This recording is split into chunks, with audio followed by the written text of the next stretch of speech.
ঢাবির ছাত্রদল নেতা সাম্য নিহতের ঘটনায় উপাচার্য প্রক্টরের পদত্যাগ দাবি। রাজধানী সোহরাওয়ার্দী উদ্যানে দুর্বৃত্তের ছুরিকাঘাতে ঢাকা বিশ্ববিদ্যালয় ছাত্রদল নেতা শাহরিয়ার আলম সাম্য হত্যার ঘটনায় বিক্ষোভ মিছিল ও সমাবেশ করেছে সংগঠনটির নেতাকর্মীরা। এ সময় তারা ঢাকা বিশ্ববিদ্যালয়ের উপাচার্য ও প্রক্টরের পদত্যাগ দাবি করেছে। মঙ্গলবার দিবাগত রাত 2:30টার দিকে বিক্ষোভ মিছিল শেষে বিশ্ববিদ্যালয়ের ভিসি চত্বরের সামনে ছাত্রদলের নেতাকর্মী সমাবেশে শিক্ষার্থীদের নিরাপত্তা দিতে ব্যর্থতার অভিযোগ তুলে ঢাকা বিশ্ববিদ্যালয়ের উপাচার্য ও প্রক্টরের পদত্যাগ দাবি করে। এ সময় এক দফা এক দাবি, বিসির পদত্যাগ, আমার ভাইয়ের লাশ পরে প্রশাসন কি করে, 9 মাসে 2 খুন, বিসি প্রক্টরের অনেক গুণ ইত্যাদি স্লোগান দেন ঢাকা ছাত্রদলের নেতাকর্মী। সমাবেশে ছাত্রদলের কেন্দ্রীয় সাধারণ সম্পাদক নাসিরউদ্দিন বলেন, কোনো বিশেষ গোষ্ঠীকে সহায়তা করার জন্য এই অন্তর্বর্তী সরকারকে নিয়োগ দেওয়া হয়নি। ঢাবি শাখা ছাত্রদলের সভাপতি গণেশ চন্দ্র রায় সাহস বলে, অতি দ্রুত আমরা এই বিসি ও প্রক্টরকে সরানোর অনুরোধ করছি সরকারের কাছে, তাহলে আমরা এই ইন্টেরিয়াম সরকারকেই সরাতে বাধ্য হব। তাদের পদত্যাগের দাবিতে আজ বুধবারের বেলা 11:30টায় ঢাকা বিশ্ববিদ্যালয়ের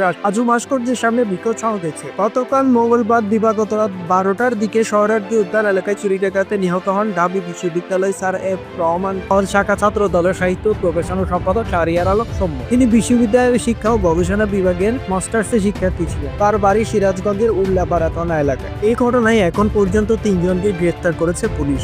এর সৌম্য হত্যার ঘটনায় সরকারের কাছে জবাব চাইলেন মির্জা ফখরুল ইসলাম আলম।